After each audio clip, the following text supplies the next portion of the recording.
asalaamaaleykum wa rahmatullah mbokk yi maa ngi leen di nuyu di leen présenter suñu produit wu Florida International fii ci foire de Dakar CICES. Florida International moom mooy def produit bu ñuy wax Ashmi Hispagol ak la gamme Hispagol Ashmi Hispagol T Joshanda Ashmi T Joshanda. Bon, Ashmi Hispagol nag ay fibre la mooy fibre yi waroon am ci suñu alimentation te xam nañ sénégalais dañu am problème alimentation suñu alimentation équilibré wu du ñuy lekk amuñu habitude lekk ay légumes yu bëre amuñu habitude lekk ay fruits yu bëre moo tax genn wàllu population bi yëpp am lu ñuy wax colopathie léegi colopathie boobu nag en général ñi koy am dañ leen di digal ñuy faral di lekk légumes yu bëre fruits yu bëre ce qui n'est pas du tout évident raison pour laquelle ñu indi fi produit bii ñuy wax Ashmi Hispagol mu nekk ay fibres yu absorbant maanaam yu mën a naan lu ñu mel ni ndox parce que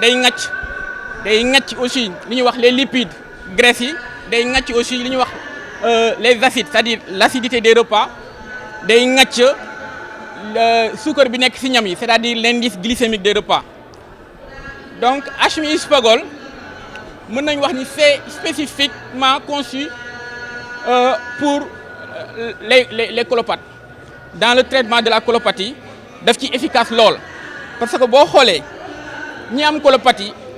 souvent dañuy faral di am constipation boobu nag li koy dindi fibre yi lu ci bëri la ciy jouer fibre yi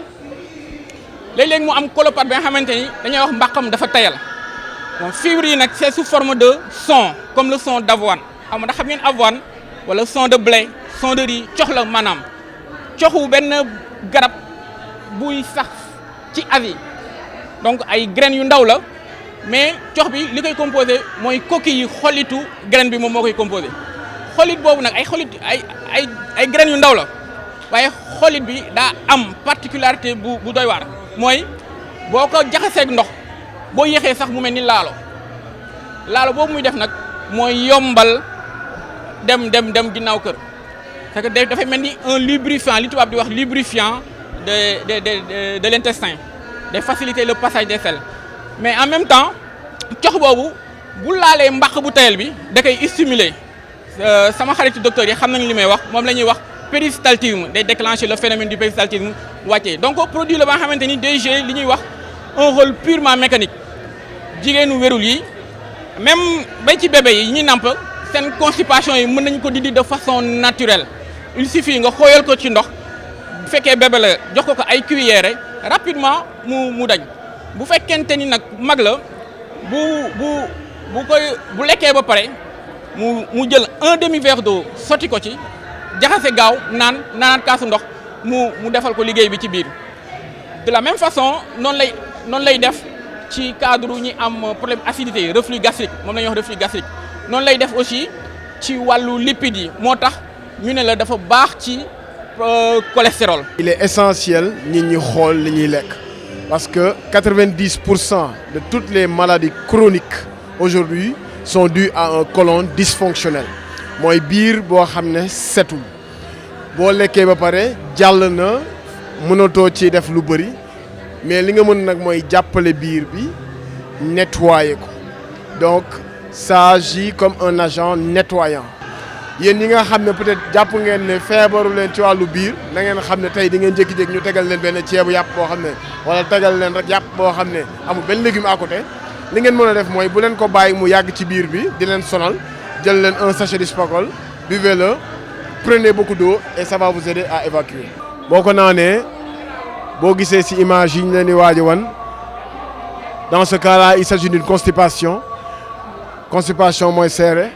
donc boo jëlee produit bi mélangé ko naan ko rapidement bu duggee au niveau de l'estomac comme ni ngeen ko gisee day absorber l'eau qui est dans les estomacs ou bien l'eau des aliments former un gel qui tombe donc à travers les parois qui vous nettoie les parois derrière comme c'est clair et qui pousse maanaam di bëmax tous les encombrements yi mu fekk ci kanamam pour nettoyer seen estomac ba mu setaat wecc jàppale leen ba seen flore intestinale setaat ba na ngeen mën a digérer comme il le fallait comme vous le faisiez dans le passé. Le produit est disponible dans toutes les pharmacies du Sénégal et à défaut bu ngeen demee benn pharmacie te amu leen ko mën ngeen ñu oo ñu wax leen la pharmacie la plus proche. Suñuy contact donc mi ngi nekk contact téléphonique le 78 011 18 18 donc je répète 78 011 18 18 et le 78 011 19 19 78 011 19 19. Nous avons un fixe aussi le 33 867 67 25 et pour nous contacter notre adresse physique c'est à 9511 Sacré-Cœur 3 sur la VDN. Si vous avez des informations appelez-nous et nous serons ravis d'y répondre. Merci beaucoup et à bientôt.